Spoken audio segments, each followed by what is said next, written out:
তোমার সন্তান যদি ডাক্তার হয় না করব না, ইঞ্জিনিয়ার হয় না করব না, কিন্তু তোমার সন্তান যদি এই কোরআনওয়ালা হয়, ইমাম কাউকে আনা লাগবে না, আনা লাগবে না, তোমার সন্তানই হয়ে যাবে জানাজা নামাজের ইমাম।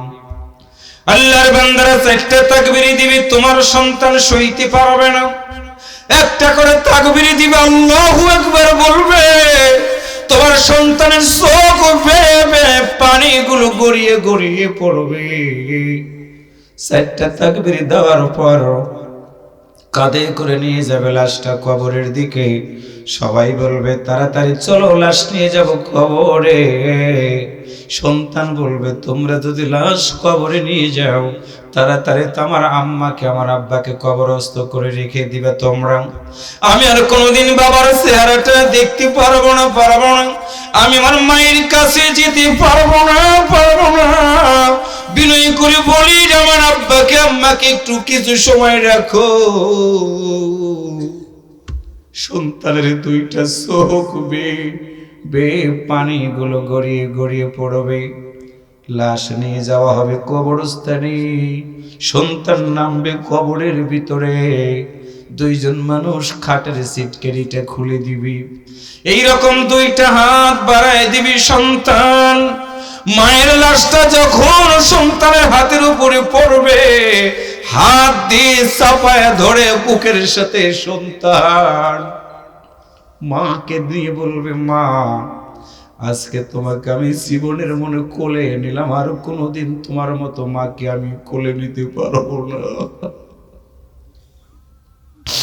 আব্বুরে তোমার মতো বাবার আর কোনোদিন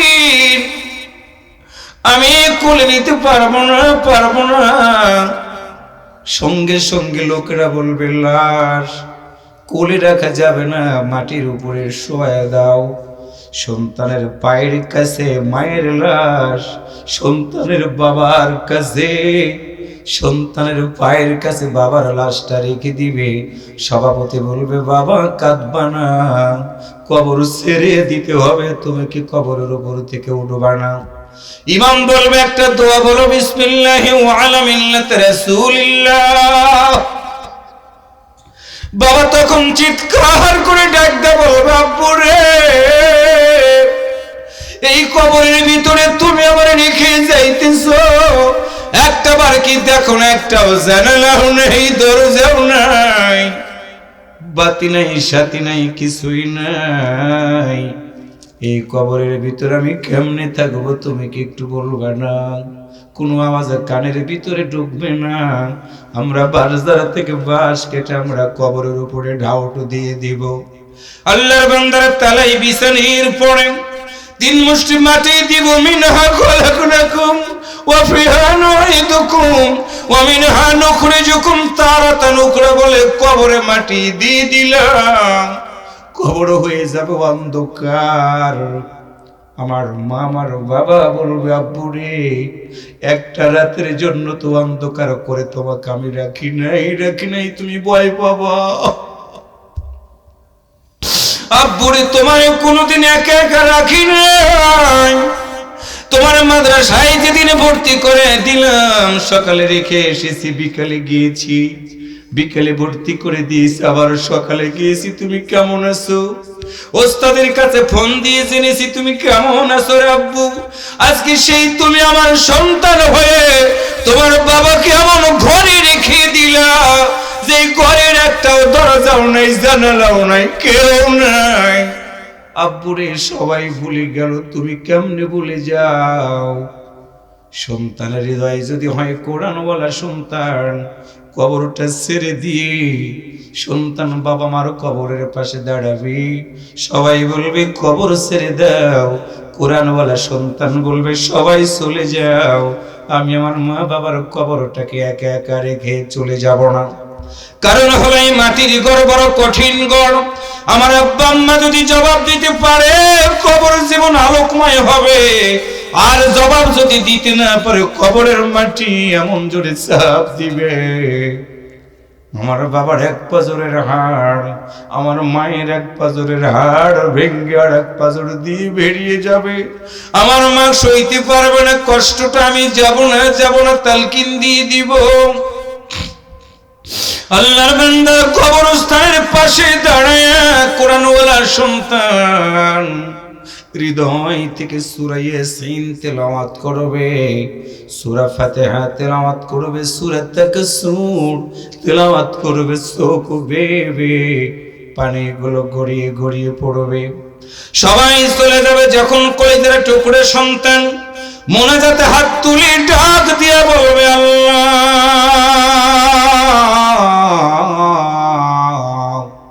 রব্বির হামহুমা কামা রব্বায়ানি সগীরা।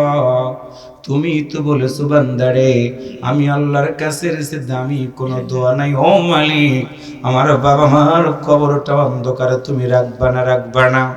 আল্লাহ তখন ডাকতে বলে, বান্দার আমি তো বলেছিলাম আল্লাহু ওয়ালিউল্লাযিনা আমানু ইখরিজুহুম মিনাদ যুলুমাতি ইলান নূর। আমি আল্লাহ ওয়াদা দিয়েছিলাম, ওয়াদাল্লাহুল্লাযিনা আমানু ওয়া আমিলুস সালিহাতি লাহুম মাগফিরাতুন ওয়া আজরুন আযীম। বান্দারে, দুনিয়ার মানুষের ওয়াদা মিস হয়, আমি আল্লাহর ওয়াদা মিস হয় না। ওয়াদাল্লাহ, আমি আল্লাহ কথা দিয়েছি, তোমার মা বাবা ঈমান নিয়ে কবরের ভিতরে যদি এসে থাকে, গুনাহ খাতা শুধু মাফ করে দিব না, ওয়া আজরুন আযীম, আমি আল্লাহ তাকে মহাপুরস্কার জান্নাতে হিসেবে দিয়ে দিব। চিন্তা করবা না। সন্তানের চোখ বেবে পানিগুলো গড়িয়ে গড়িয়ে পড়বে। আল্লাহ বলবে, আমি নিজেই বলেছি, ওয়াকাদ রাব্বুকা আল্লা তা'বুদু ইল্লা ইয়াহু ওয়া বিল ওয়ালিদাইনি ইহসানা। আল্লাহু আকবার, জোরে বলো। বান্দারে কাঁদবে না, তোমার চোখের পানি নাকের ডগায় আসার আগে আমি আল্লাহ তোমার মা বাবার কবরে আযাব মাফ করে দিলাম। আল্লাহর বান্দার তাফসীর শোনাই দিলাম। আল্লাহু ওয়ালিউল্লাযিনা আমানু, মদারু গাজারুদের বন্ধু বানাবা তাদেরকে যারা তোমাকে নামাজের দিকে ডাক দেয়। আকিমুস সালাত ওয়া আতুজ যাকাত ওয়ারকাউ মা'আর রাকিঈন তা'মুরুনা বিল মা'রুফ ওয়া তানহাউনা আনিল মুনকার। চোখ দিয়ে দেখবা, কান দিয়ে শুনবা, বিবেক দিয়ে সিদ্ধান্ত নিবা কার সাথে তুমি দুনিয়াতে বন্ধুত্ব করবা। আল্লাহর বান্দারে, এই জন্য আল্লাহ বলেন, বান্দারে দুনিয়াতে আমি আল্লাহর যদি বন্ধু বানাও জীবনটা সুন্দর করে দিব, আর আমি আল্লাহর যদি বন্ধু বানায় তুমি মরে যেতে পারো, কবরের জগতে কাউকে দরকার নাই। আমি আল্লাহ তোমার কবরটাকে অন্ধকার থেকে আলোকিত শুধু করে দিব না, তোমার জন্য আমি আল্লাহ সুসংবাদ দিয়ে দিলাম, ইয়াগফির লাকুম, ক্ষমা করে দেব যুনুবাকুম, তোমার গুনাহ সমূহ, ওয়া ইউদখিলুকুম, এবং প্রবেশ করায় দিব জান্নাতিন তাজরি মিন তাহতিহাল আনহার, আমি যেই জান্নাতের তলদেশ দিয়ে প্রবাহিত করে দিব, ওই জান্নাতের তলদেশ দিয়ে ঝর্ণা দ্বারা প্রবাহিত হতে থাকবে। এবার একটু আওয়াজ করে বলুন তো, একদিন তো মরে যাব, মরে যাওয়ার পরে আল্লাহর জান্নাতে যাওয়ার জন্য যতদিন বাঁচব আল্লাহর কোরআন আমাদের মানা দরকার আছে না নাই? কারা কারা কোরআন মানতে রাজি আছেন শেষবারের মতো দুইটা হাত তুলে তোমার আল্লাহকে দেখায়া দেন। হাত নামান দিনী ভাইয়েরা, আল্লাহ তাআলা আমাদের কবুল করুক। সবাই বলি আমিন, আরেকটু জোরে বলি আমিন। আমি এখন দোয়ার দিকে হাত বাড়াবো, যে যেখানে আছেন সেখান থেকে দোয়াতে শরীক হবেন। আল্লাহ তাআলা যদি বেঁচে রাখে আবার কোনোদিন কোনো ময়দানে এসে দেখা হবে। তবে যতটুকু কথা বলেছি এই 1000 লোকের বক্তব্য আমি রাখিনি, অন্তত 20,000 লোক নিয়ে যে ওয়াজ করি আমি আজকে সেটাই করেছি। কথা বুঝতে পেরেছেন? আমি কার্পণ্যতা কখনো করিনি। কি তা কইতেছো রে ভাই? 5 মিনিট লাগবো না দোয়া করতে? এবার একটু ইন্টারভিউ নিয়ে আপনাদেরকে, আমার একটা সিস্টেম। আল্লাহু আকবার, জোরে বলেন।